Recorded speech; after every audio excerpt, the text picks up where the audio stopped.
that said, let's move on to our last conversation of the day, which is entitled Melancholic Spatiality in Orhan Pamuk's Istanbul, Memories and the City. And the two people who are going to be talking about this topic are Mustafa Zeki Çıraklı. I'm sorry if I mispronounce your last name, Mustafa. He holds a PhD from the Middle Eastern Technical University in Ankara and has specialized in narratology and modern Turkish literature, topics on which he has published extensively and with much success. As a visiting scholar, he has delivered lectures on modern European narratives and taught courses on comparative literature to international students beyond his own country. Çıraklı chairs the International Nalans conferences and is coordinator-in-chief of IDEA conferences as well.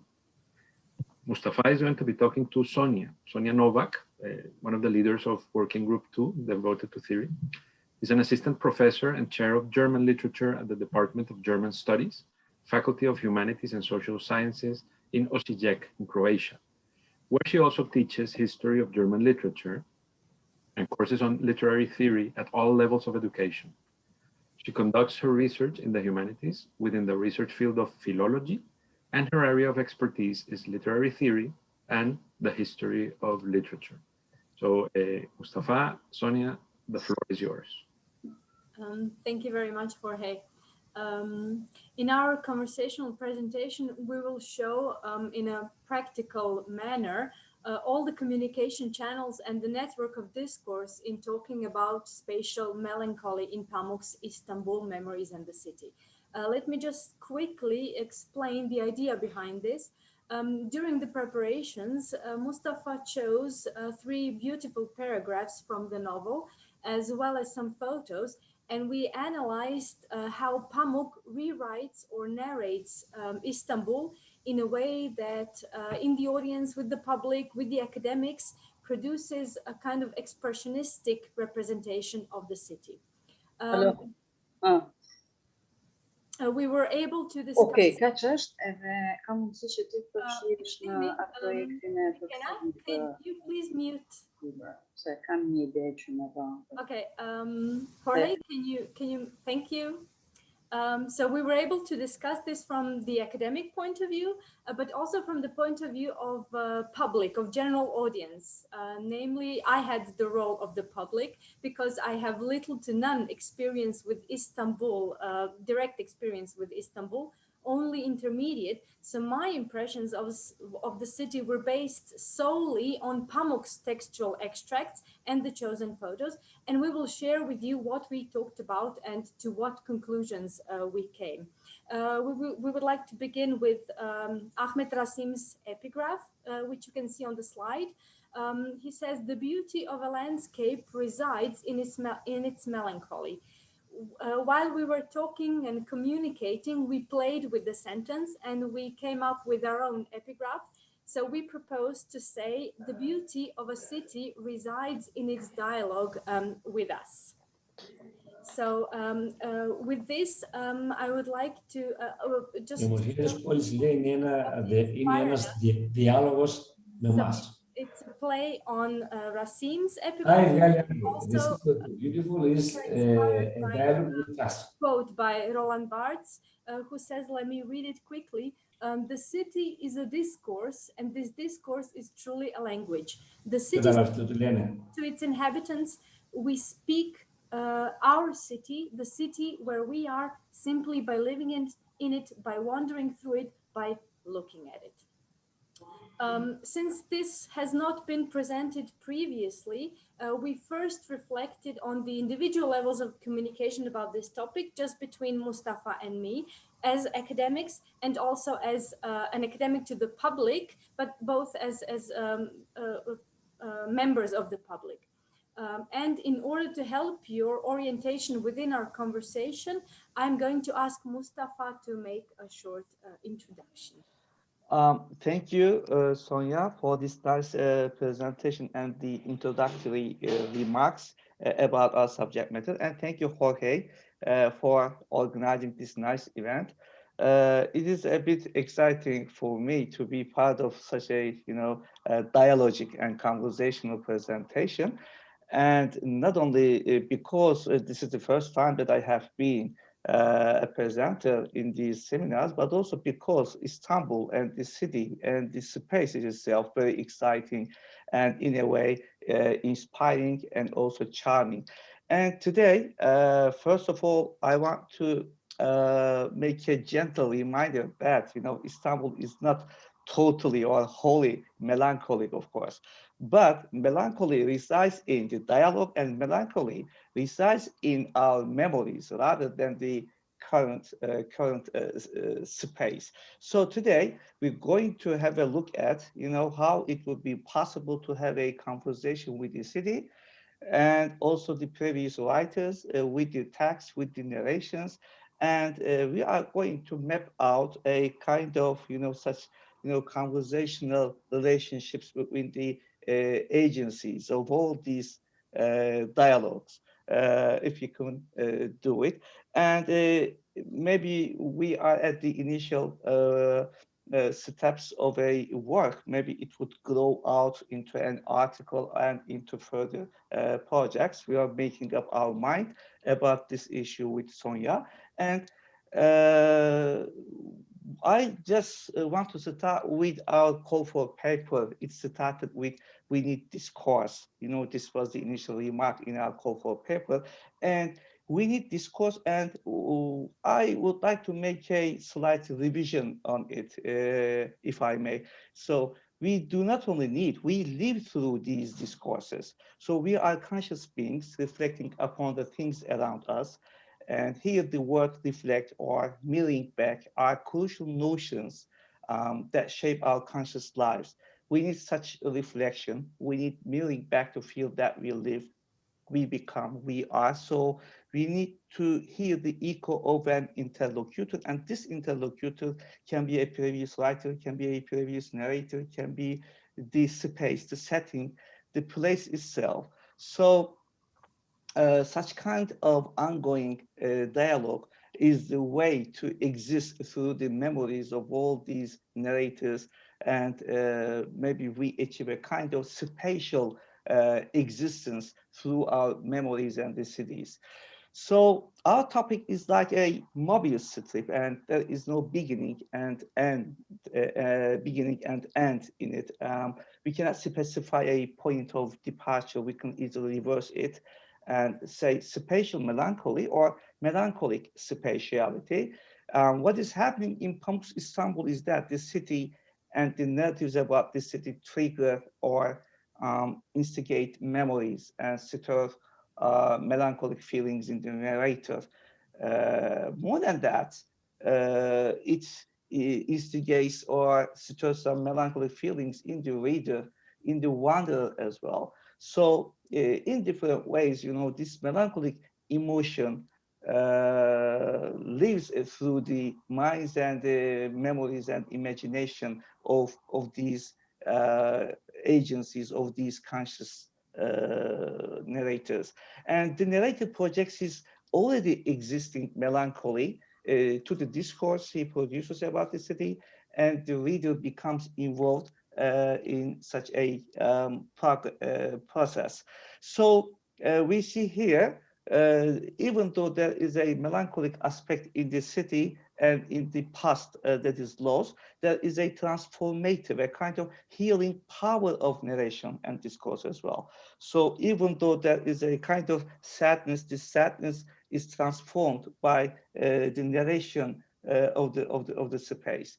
Our suggestion at this point is that we are involved in a constant dialogue with ourselves and our environment. And today we're going to talk about the exchange of impressions between the experience itself of a narrator and his interaction with the setting and space, and how he represents, I mean, Pamuk here in this context, but not only Pamuk, but also Sonja, but also me. And we will also make some references to the previous writers, and they were also wanderers around the city. And we will touch upon the expressionistic aspect of these narratives. And the project is related with, you know, mid-sized cities, even though Istanbul is a metropolitan city, we are focusing on mid-sized neighborhood of the remote parts of the city through our communication. So we have two parties of this dialogue: a person who has experienced the real place. It is me. I have some experiences with the city, with the space. I have some memories as well. And there is another person who has only had the chance to imagine it and perceive it through narratives. It is Sonja. And we will have a look at the same extracts and pictures, and then we will share our ideas. So all in all, today we have discourses on three levels: Pamuk's dialogue with the city as represented in his melancholic discourse, the dialogue between the images of the city in our minds, and the interaction between our perception and Pamuk's, and lastly, our practical living dialogue and uttered discourse about these images that belong to the same city. So I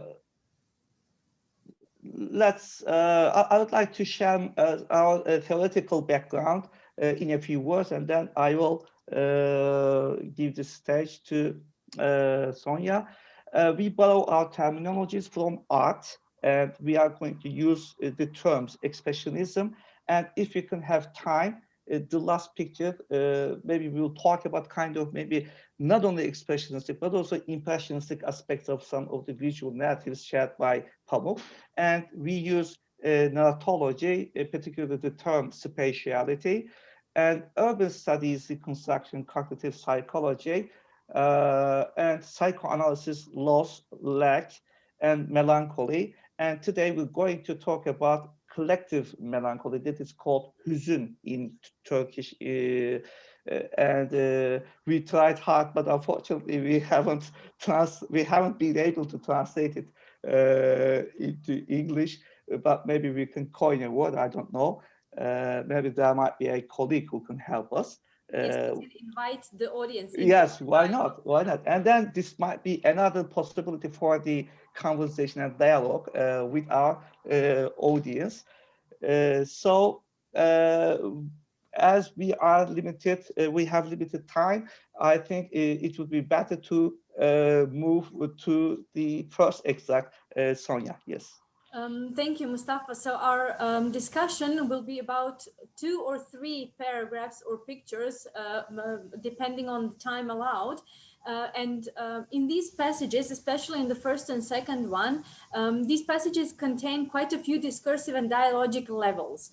By using these excerpts, we have communicated ideas, our personal feelings, attitudes, and we'll try to instigate a dialogue on our different perspective of Pamuk's text, Pamuk's Istanbul, the real Istanbul in Mustafa's experience, the imagined one in my experience, and the network of communication between all of these.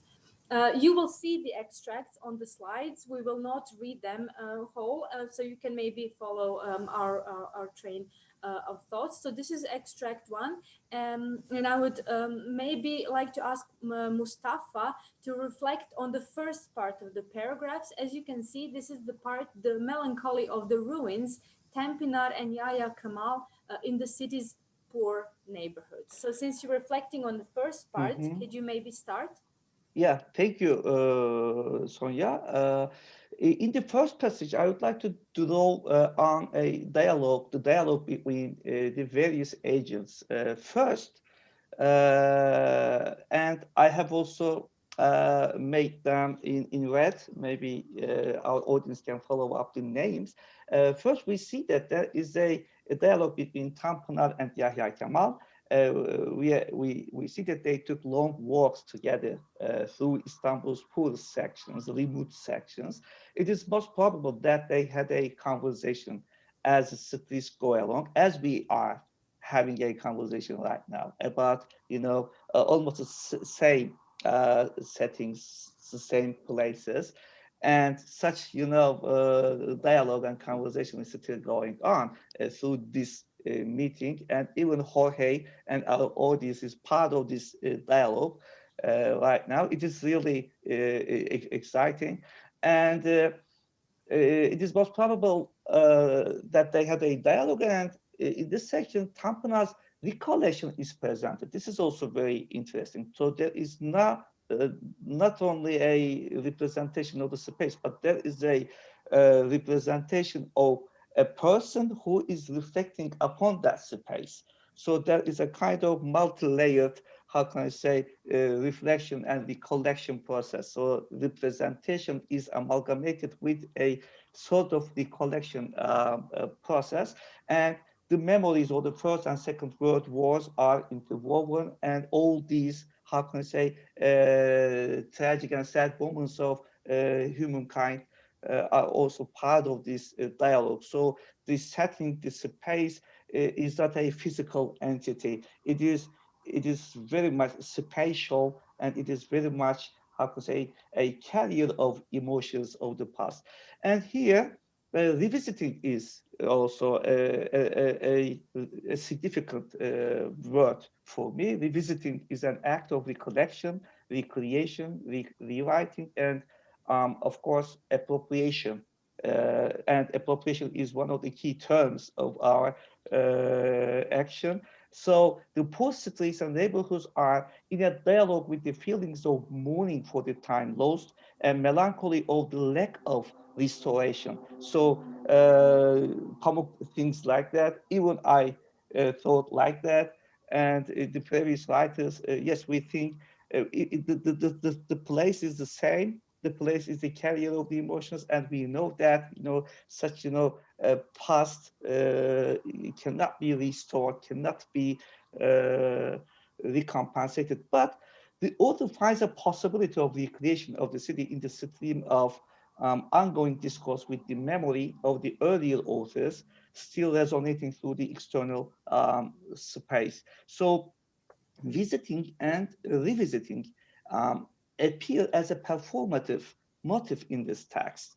So maybe we can go through our map, Sonja. And here there is a dialogue, ongoing dialogue with the city, with the space, and Çıraklı and Novak, and we have a sort of interaction, we have a sort of dialogue and conversation with Pamuk. And in this extract, we see that Pamuk has a conversation with Tanpınar, and Tanpınar has a conversation or dialogue with Yahya Kemal, and Yahya Kemal and Tanpınar has a dialogue with Gautier and Novak. So we revisit the cities that Pamuk reflected upon and recreates in his memorial discourse once. Pamuk revisits the same places that Tanpınar walked and contemplated once, and Tanpınar revisits these neighborhoods years later than their visitations with Yahya Kemal. And here, not in a romantic mood, but it reminds me of William and Dorothy Wordsworth's long walks by the lake. Or we can set up an analogy of the visit of Prufrock, having a long walk of the destroyed city with his alter ego. Of course, in the case of Prufrock, there is a modernist pessimism and split of personality, but there is still kind of self-dialogue. And here, we are not so much pessimistic and we are not so much romantic. We have a kind of collected and collective melancholy that has a transformative and healing power of the arts in narration. And Yahya Kemal and Tanpınar set out their first work 70 years after Nerval and Gautier visited the same cities. And the word recall, recalling, thinking, pondering, contemplation indicate mind representation in which the neighborhoods between Koca Mustafa Pasha and the city walls, and it goes on. So these are the first impressions of the expressions of Pamuk. Yes, Sonja? When I first read the extract, what I felt was an emphasis of different contrasts. For example, the topic Mustafa announced was basically spatial melancholy. But at first, I have to admit, I didn't feel this melancholy. I felt it wasn't the motif that occurs, but this contrast. For example, the motif of long walks. I personally associate that with something very pleasant, very positive, and not sad at all. And melancholy has a certain sadness in it. Then the walks that they're making are through poor neighborhoods, which is, of course, then perceived as something negative. So this is the first level of the contrast. So combining something positive, such as long walks, with the negative image, such as the poorest sections of a city, which evoke grayness, filthy streets, rundown buildings, mass and low quality construction of housing. In terms of spatial imagology, I feel this contrast between the visual representation of the images and the atmosphere, which is quite positive for me. So the visual description of, I quote, vast, impoverished neighborhoods between Kocha Mustafa Pasha and the city walls is contrasted to the atmospheric depiction created by the narrator, who states that the character Tanpinar took strolls along these streets and about how much they have learned. So strolling through a place usually evokes a feeling of being carefree, stress-free, and almost happy. Also, another contrast I find is the one in terms of temporality. There's a contrast in going back and forth in time throughout the novel, not only in this extract. Pamuk brings to mind very different periods from the past, the time of the Ottoman Empire to the 19th century, then to the First World War, and then towards the present. So creating, in a way, a very surreal amalgamation of the whole of Turkish history and its course, including the times of the rise and times of its fall. So basically here we have another type of contrast. And this contrast is then directed towards a kind of definitely disappointing conclusion, where Pamuk at one point says that the whole of Istanbul and whole of Turkey can in fact be described as poor neighborhoods. My own image of Istanbul from, of course, as I mentioned before, a totally intermediate, indirect experience from narratives, from learned facts, from my own imagination, is that in fact it is a city of contrast, of vast history. It is a point where different cultures, East and West, European and Asian, both clash, but also live alongside each other. I find that it's quite a typical metropolis, but also a city with very, very distinct neighborhoods and with very distinct culture. So this ambiguity of the image of Istanbul that I have, on the one hand, a shiny, new, developed metropolis, and this stodgy, burdened with time city on the other, both present at the same time and occupying the same space, a kind of dichotomy, positive and negative, where basically I cannot decide which of the two images I perceive as the real one, because again I have no experience with Istanbul. So maybe what would evoke melancholy in my case is this ambiguity, this lack of clarity of how I feel about the city as well. I don't know, Mustafa, is as a person who has experienced Istanbul, how much of this my impression is correct, or how much did Pamuk influence my opinion? What do you think? Thank you, Sonja. Thank you for these nice comments. But in some ways, I agree with you, but in some ways, I disagree with you. And therefore, we are, setting up a dialogue here. So here, yes, on one level, yes, you are right. Yes, there are some, how to say, clashing points or dichotomies brought together. And we really do not know whether they are, how to say, unified with each other. And on the realistic level, you are right, they are on the temporal level and realistic level, yes, they are living together, but they are not, how can I say, unified at all. But what is interesting is that, as suggested centuries ago or years ago by Gautier, who suggested that there might be a possibility to have an aesthetic unification between all these, dichotomies. And what is interesting is that this is a kind of, magic of narration, even though we do not have, or we may not have such, how can I say, positive feelings. Rather, we can have some sadness in the city or in these remote, how can I say, neighborhoods. But whenever we have a contact with the previous authors and writers and their writings, Nerval, Gautier, Yahya Kemal, Tanpınar, Rasim, all of a sudden, the magic power of all these previous narrations, we start to have an interaction with all these previous narratives. And then sadness is transformed into a collective melancholy, but in a positive sense. So this melancholy is not a pessimistic one. And it gives, how can I say, priority to or importance to the poor or even ugly views of the city as much as the cynic one, the cynic ones. So it is again interesting. So in the act of narrating the city, the places, we do not only, how can I say, represent the city as it is.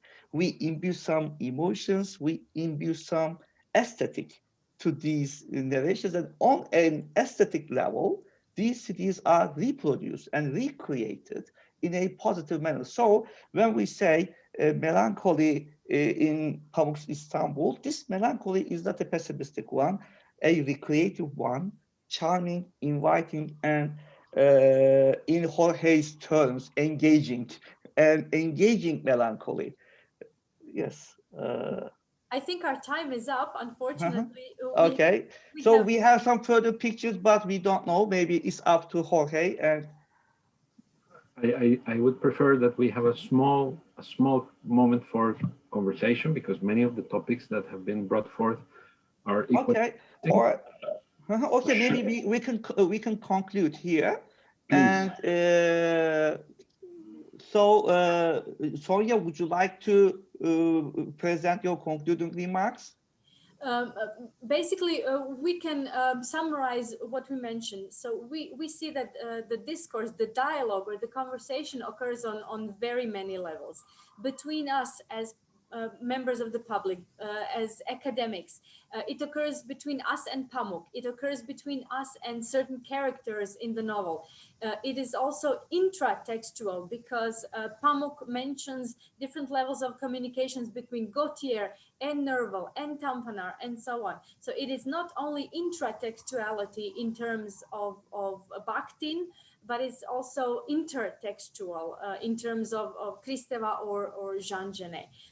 We had a couple of more images. I will just show you the second extract and the second image and the last one, and then maybe I can allow Mustafa for another minute more to conclude, make his final remarks. I would like to make my conclusion with first slide 6, please. Could you please go to slide 6? Is it this one? Yes, this one. So in the slide 6, maybe this can be a good conclusion for our presentation. So we have an ongoing dialogue with the previous writers, not the city itself, but not the place itself, but we also have a conversation with the previous writers and their Istanbuls as well. And this is a significant point that we try to make. And could you please go to the slide 4? Slide, yes. Here on the left-hand side is the picture that is shared by our event poster, and at the right-hand side, another pic from Istanbul. So yes, we have so many, how can I say, differences, but we have much in common with each other in terms of space. Thank you for your nice, how can I say, organization, and thank you for listening to us. Thank you. Well, thank you both very much. This is very, very beautiful. I must confess that I took myself that picture in Lisbon, the one of